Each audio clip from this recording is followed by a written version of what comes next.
Stephanie, essa foto eu fiz numa periferia, né? Eu não posso dizer a cidade onde ela foi feita, mas é uma menina, ela tinha 16 anos de idade, ela estava grávida e um traficante que concorria com o namorado dela, que também era traficante, chegou ali para acertar contas com o namorado dela e não o encontrou. Ela o foi defender, né, ou comprar a briga dele, e ele acabou atirando nela pelas costas. Ela tomou um tiro nas costas, que pegou no coração, e ela sangrou e morreu em poucos minutos. E nessa foto nós vemos o pai dela chegando minutos, quase segundos depois, e para mim aquela foto, né, essa foto ela representa a falência de tudo, porque qualquer coisa que aquele pai, que ele está vestido de trabalhador, ele está com as mãos ainda sujas de graxa, porque ele é, né, provavelmente ainda hoje, um mecânico. Qualquer coisa que esse homem, que ele tenha feito para defender a sua filha, para defender a sua sociedade, a sua família, não serviu. Ali naquele momento estava caído e havia perdido toda, né, o sentido. A partir da tua experiência de vida, das tuas ideias, o que essa foto significa para você? Eu acho que nós que somos feministas negras, né, eu me coloco como uma feminista negra, a gente fala muito sobre as camadas de opressões que operam dentro da nossa sociedade. Então você tem toda uma violência já estrutural de uma marginalização desses sujeitos, que aí ela não é feita individualmente, ela é uma parte dessa estrutura, ela é institucionalizada. Então você tem territórios no Brasil em que a violência se dá de uma forma que não se dá, por exemplo, no território que hoje eu vivo. Assim, eu não vejo cenas como essa no meu cotidiano. E muitos brasileiros também não veem, inclusive não compreendem quando a gente fala sobre, por exemplo, o genocídio da população negra. Ah, como assim está acontecendo um genocídio? Como assim tem um jovem negro morrendo a cada 23 minutos se eu não estou vendo isso? Mas é porque existe toda também uma violência no sentido de mascarar toda essa estrutura de segregação. Em contrapartida, você também tem, dentro desses mesmos territórios, mesmo que existam pessoas não negras nesses territórios também, existem tratamentos diferentes, existem possibilidades de ascensão diferentes, existem possibilidades de circulação diferentes. Em relação a gênero, isso também não é diferente, né? Por mais que a gente esteja falando de uma briga que ocorre entre traficantes, você tem uma carga muito grande de uma violência de gênero, né? De um feminicídio, de uma lógica em que essa mulher, ela foi morta por ser a mulher de alguém, por estar ali naquela situação em que ela representava a continuidade do legado desse outro homem. Então tem também uma tomada de poder, uma disputa entre homens e essa figura feminina, mesmo de uma menina muito jovem, que também acho que é uma outra nuance que a gente precisa trazer à tona sempre, em que no Brasil, os jovens brasileiros, de alguma forma, eles são muito alvos de toda essa violência e de toda essa negação de possibilidades, assim, com 16, 17, 15 anos, você já tem jovens que são mães, você já tem jovens que estão, de alguma forma, envolvidos com crime e até mesmo dentro de uma estrutura que, invariavelmente, incentiva isso, né? Eu estava lendo esses dias um texto sobre uma mulher que ela fala que ela não era mãe de bandido, né? O filho dela estava preso, mas ela é mãe de uma pessoa. E aí ela vai contando como o próprio encarceramento gera uma situação em que o filho que entrou preso por roubo, por furto, conforme ela vai acompanhando a trajetória dele, ele vai ficando cada vez mais violento dentro do lugar que supostamente deveria estar restabelecendo ele para a sociedade. Então, a gente tem uma falha muito grande nessa estrutura, nessas camadas e na forma como a gente nega, inclusive, a existência de toda essa violência no nosso território. Então, é interessante você falar, né, do feminicídio, porque, na verdade, essa menina, inclusive, ela era uma mãe, para se tornar mãe, defendendo, de alguma forma, o pai da criança que ela estava esperando. Ela tinha 16, eu acredito que o marido, o namorado ou o pai da criança, que também morreu nesse caso, né, porque ela estava grávida, também devia ter mais ou menos isso, não era muito mais velho que isso, né? E aí eu queria saber de você, na tua experiência, você já conheceu pessoas assim, que vivem essa realidade? Você é arquiteta, você pensa o ambiente, você pensa a sociedade de forma física, você desenha, né, a coisa. Por que isso acontece nas periferias mais pobres, por que isso está acontecendo ali? Como é que nós podemos repensar esse ambiente, né, da tua perspectiva como arquiteta também, como pessoa que pensa o mundo físico? Eu acho que é muito engraçado porque muitas vezes até eu tô olhando de uma perspectiva em que eu não vivo essa vulnerabilidade extrema, né?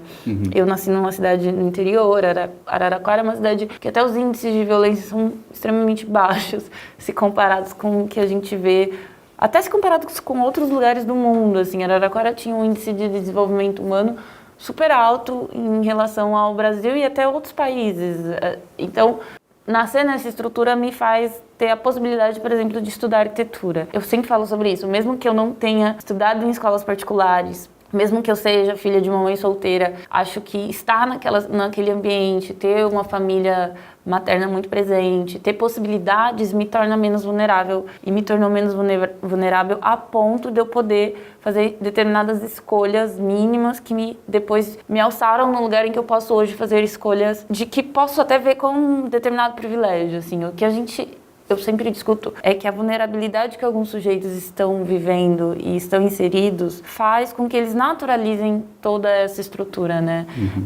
Esses dias eu estava conversando com uma mulher na periferia de BH e a história dela era muito intensa e era muito violenta, de violência de gênero, de violência estrutural, de negação afetiva, mas ela contava tudo e ela sempre olhava para mim e para as minhas colegas e dizia: não precisa ficar triste. Tipo, eu lido bem com isso, tá tudo bem. E era uma situação em que, por exemplo, ela perdeu um bebê de 9 meses porque o parceiro deu um pontapé na barriga dela. Então, não é uma coisa que é natural, sabe? Se você quiser chorar, se você quiser ficar triste, tudo bem. Mas a situação é tão absurda, mas ao mesmo tempo é tão do cotidiano que naturaliza, sabe? Eu acho que a gente no Brasil vive muito isso, essa naturalização dessas vivências, até mesmo pelo sujeito que está sendo diretamente afetado por ela. Infelizmente, para algumas pessoas, é normal acordar e pular corpos. Então, tem uma questão que eu, por exemplo, como fotógrafo de guerra, né, eu vejo hoje muitas pessoas falando sobre o trauma. Eu, por exemplo, falo assim, você vai para determinada guerra, como é que você não volta traumatizado? E eu digo, olha, eu vejo todas aquelas coisas, eu já fui para lá esperando vivenciar tudo isso, nada ali para mim era inesperado. Por pior que possa ter sido, eu esperei que poderia ser tão ruim. Eu já estava preparado para aquilo. Então, de alguma forma, eu já aceitei que eu vou emocionalmente ser afetado, porém, não sinto que tenha autoridade para dizer que aquilo que tenha me afetado seja tão forte quanto aquilo que afetou a vida daquelas pessoas que eu fotografei. Por exemplo, dessa menina e desse pai. A minha vida não se encerrou ali e eu também não perdi nenhuma filha naquele momento enquanto eu fiz aquela foto. Então, mas algumas pessoas falam assim, olha, eu estou traumatizado porque vi essas coisas. A minha questão é, o que está errado então? É o fato dessas pessoas se afetarem? Porque para mim parece que é lógico que elas se afetem, isso demonstra empatia, ou é o ambiente em que essas pessoas vivem? Se, por exemplo, o que está errado? É o sentimento de tristeza ou é o ambiente em que elas vivem? O que nós precisamos aqui tratar? Porque parece que a gente fala tanto do sentimento que nós esquecemos de tratar o ambiente. Eu acho que, na verdade, a gente vive uma banalização da violência de um sentido geral, inclusive não só no Brasil, mas no mundo. E no Brasil, o que eu sinto é uma banalização até mesmo do sentido da vida, sabe? É óbvio que eu olho para uma imagem dessa e eu me choco. Mas eu, enquanto feminista negra, invariavelmente, diariamente, eu tenho que lidar com notícias extremamente violentas, em que, de alguma forma, tem uma hora que você fala, nossa, isso é chocante, isso é chocante. Tem uma hora que você começa até a falar, mais um. Porque é tão cotidiano que você vai banalizando. Eu acho que o perigo da nossa sociedade, inclusive, é esse sentimento de banalização. Mas você já se sentiu tentada a se banalizar, a banalizar isso? Não, eu tenho um sentimento de que eu tenho sempre que me indignar em relação a isso. Óbvio que eu tenho que também compreender que por mais que a minha saúde individual, psicológica, ela realmente precisa ser cuidada e tratada, e aí eu entendo as pessoas que olham para determinadas situações, se veem num lugar em que elas falam, opa, eu preciso também me garantir, eu acho que no fundo a gente não pode nunca esquecer que existe uma violência estrutural e que a gente precisa combater ela de forma coletiva e não individual. Porque invariavelmente ela me afeta, porque não é confortável e não tem que ser. Eu acho que o desconforto ele é o que gera mudanças. A gente está muito também numa sociedade em que as pessoas querem fazer tudo de uma forma que seja confortável. Enfrentar a realidade do racismo, enfrentar a realidade do genocídio, enfrentar a realidade da violência, não é confortável. Não tem como você rebater tudo isso de forma confortável. Não tem, gera um desconforto, e até um desconforto que é pessoal e um desconforto que é coletivo. E eu acho que esse desconforto é importante da gente também compreender ele num outro lugar, que não necessariamente de um trauma, sabe? Eu acho que ele é um desconforto que ele precisa existir, porque senão a gente está perdendo a nossa própria humanidade, a gente está indo para o caminho da banalização, em que, de alguma forma, eu acho horrível, não quero ver, me sinto afetado e finjo que não está acontecendo porque eu não estou vendo. Eu acho que isso é muito perigoso e sinceramente, acho que isso é o que eu mais vejo aqui no nosso país, assim, da gente ir ignorando as coisas, assim, isso está acontecendo, mas enquanto não acontecer no meu meio, ou for muito próximo, ou na frente da minha casa, então não é um problema, assim. É muita coisa pra gente simplesmente ignorar. Como é que nós poderíamos fazer para essas pessoas se sensibilizarem, né, terem empatia com uma luta coletiva? Eu acho que é muito complexo, porque também vai num outro campo, que é um campo até mesmo da sua subjetividade, enquanto até sujeito branco de alguma origem europeia, de se sentir também superior dentro do nosso território, que é marcado, mesmo você sendo pobre, não anula o seu sentimento de poder e superioridade. A gente fala muito sobre isso em relação até à estrutura da masculinidade, né? Mas a gente pode pensar isso também na estrutura da própria branquitude de uma forma geral, que é um sentimento que ele não está inerente ao que você possui. É como se você detesse um poder, independente de você ter um poder essencialmente de classe, um dinheiro, né? Um exemplo disso, desculpa, foi agora o vice-presidente ter falado dos netos dele, embranquecimento da raça. É como se a gente está falando realmente... Como se ele estivesse melhorando a linhagem dele. E ao mesmo tempo como se ele estivesse concedendo uma possibilidade de poder e de existência plena para esses sujeitos. Então, como a gente vai ter uma noção coletiva se a forma como esse sujeito se sente em relação a outras possibilidades e outros meramente privilégios que ele pode possuir dentro daquela estrutura em que não existe apenas a questão de classe.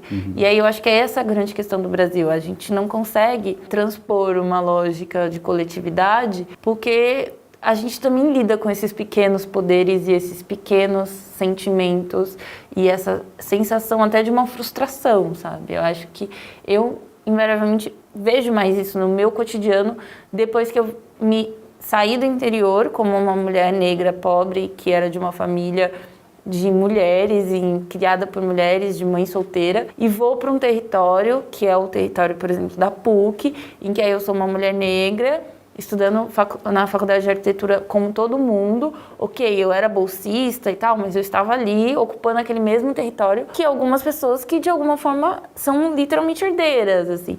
Foi um choque para essas pessoas, assim como foi um choque para mim, foi um choque para eles. De um certo igual para igual, mesmo que eu não tivesse as mesmas possibilidades de compra ou até mesmo de viagens e tal, eu estava de alguma forma no mesmo território. E isso já gera uma questão, porque é como se o poder delas em relação eu estou perdendo, sabe? O que está acontecendo? Eu acho que até mesmo a nossa atual situação política diz muito sobre isso, sabe?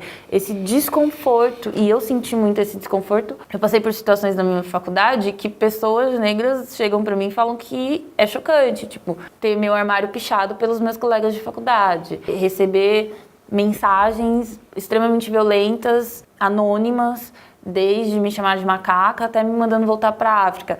Coisas que eu não compreendia naquela época, mas que foram me fazendo chegar até aqui e foram me mostrando também como que, se para mim era chocante perceber que tem uma pessoa que tem dinheiro a ponto de um dia estar no Brasil e no outro estar em cima de um camelo, para eles também é chocante saber que, por mais que eu tenha tido esse histórico e que, para mim, a questão, por exemplo, da estrutura escravocrata seja muito recente, e aí o meu avô contava dos pais, dos avós dele, e para mim era realmente muito próximo, e eu tive, de alguma forma, essa identidade muito clara por conta da presença do meu avô e das conversas que ele tinha com a gente, eu já tá ali depois de 3 gerações, 4 gerações, também é um choque. E aí, como a gente lida com essa estrutura, pra gente tentar criar um sentimento de empatia e de apoio mútuo pra gente tentar chegar num ideal onde não seja mais um choque, sabe? Onde a gente possa ter invariavelmente os mesmos acessos e possibilidades e que isso não choque mais em ninguém, que isso não gere uma situação de violência. Acho que as dificuldades que a gente tem se dá também por conta disso. Bom, Stefano, eu fico muito, muito lisonjeado que você tenha vindo e, né, conversado comigo e agradeço muito. Obrigada, gente. Obrigada.